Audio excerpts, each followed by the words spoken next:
Друзья мои, здравствуйте! Меня зовут Илья, Вилсаком Медиа на связи с выставки CES 2018 года, где мы ищем только самое интересное и рассказываем вам об этом. Сейчас мы находимся на стенде компании Toyota. И знаете, если посмотреть наш канал, то может сложиться впечатление, что Toyota делает только, скажем так, классические кондовые внедорожники типа Prado и просто Land Cruiser 200. Но нет, на самом деле у Toyota огромный департамент разработки всяких футуристических штук, и об одной из них в этом ролике прямо сейчас мы и поговорим.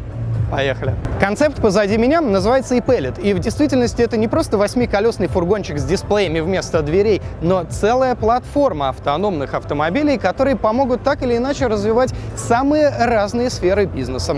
Кстати, участие в этой платформе уже заявили такие бренды, как Mazda, Uber, Didi. Didi вы, наверное, не знаете, это китайский Uber, Amazon и некоторые другие.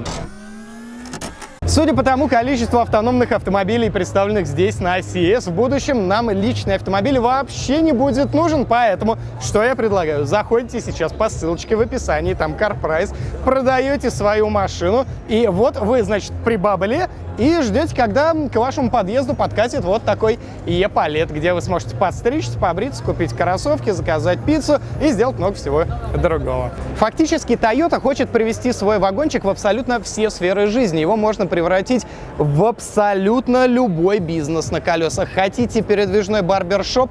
Пожалуйста, устраиваете там все необходимое, ездите по городу, стрижете людей, все красивые и счастливые. Хотите мобильную пиццерию, вагончик с мороженым, мини-отель, который будет вас возить от одного города до другого, а вам нужно будет только просто вот туда зайти, лечь, поспать и подождать, когда вы приедете. Пусть e-Pellet сейчас является концептом, но это концепт, который уже в самом ближайшем будущем станет реальностью. В 2020 году на летних Олимпийских играх в Токио такие штуковины будут кататься и радовать посетителей как раз различными мобильными бизнесами. Очень интересно будет посмотреть на то, как это все-таки будет реализовано, потому что если все будет именно так, как задумывает Toyota, это будет что-то нереальное. Следите за CES 2018 на канале Вилсаком, на сайте wheels.com. Мы ищем только самое интересное для вас. Вот нашли вагончик, сейчас пойдем и еще что-нибудь обязательно найдем. До встречи здесь на YouTube.